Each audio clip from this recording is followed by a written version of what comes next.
नमस्कार दोस्तों, आज मैं संकट चौथ व्रत के बारे में जानकारी दूंगी। दोस्तों, गणपति भगवान की उपासना से सारे संकट दूर हो जाते हैं। इस पर्व पर माताएं अपनी संतान की लंबी आयु और परिवार की सुख समृद्धि की कामना के लिए किया जाता है। दोस्तों, अगर मेरी वीडियो अच्छी लगती है तो चैनल को लाइक और सब्सक्राइब करें।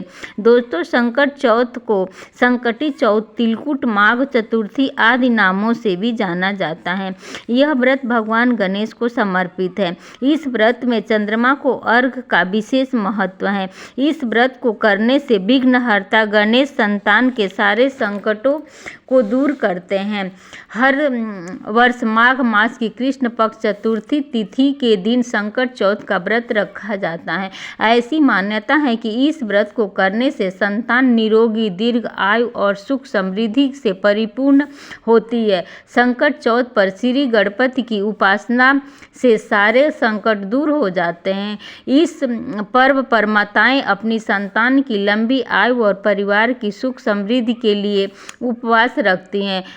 मान्यता है कि इस व्रत को करने से संतान के ऊपर आने वाले सभी संकट दूर हो जाते हैं। संकट चौथ व्रत 29 जनवरी 2024 को रखा जाएगा। शुभ मुहूर्त चतुर्थी तिथि प्रारंभ हो रही है 29 जनवरी 2024 को 6:10 पर सुबह के समय शुरू हो जाएगी और इसकी समाप्ति 30 जनवरी 2024 को 8:54 पर समाप्त हो जाएगी। चंद्रोदय का समय 9:10 का है। देश के अलग अलग हिस्सों में चंद्रोदय का समय अलग अलग होता है।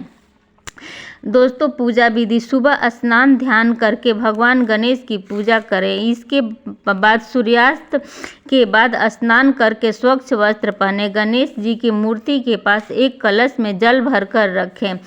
धूप दीप नैवेद्य, तिल के लड्डू, शकरकंद, अमरूद, गुड़ और घी अर्पित करें। संकट चौथ की पूजा के लिए लकड़ी की चौकी, पीला जनेऊ, पीला कपड़ा, सुपारी, पान का पत्ता, गंगा जल, लौंग, इलायची, सिंदूर, अक्षत, मौली, इत्र, रोली, 21 गांठ दूर्वा, लाल पुष्प, भगवान गणेश की प्रतिमा या मूर्ति, गुलाल, गाय का घी, दीप, धूप, तिल के लड्डू, फल। संकट चौथ व्रत कथा की पुस्तक। चंद्रमा को अर्घ देने के लिए दूध, गंगा जल, कलश, चीनी आदि।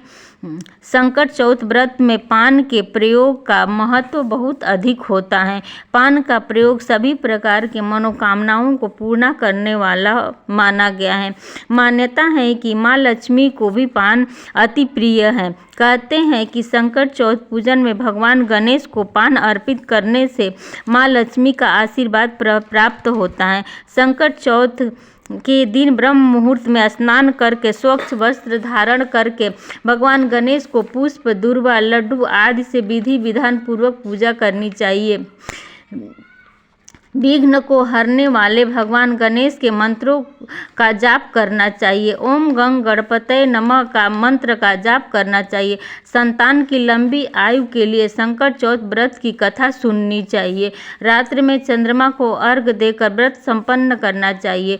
तो दोस्तों, यह थी संकट चौथ की कुछ खास जानकारी। अगर वीडियो अच्छी लगती है तो चैनल को लाइक और सब्सक्राइब करें। धन्यवाद।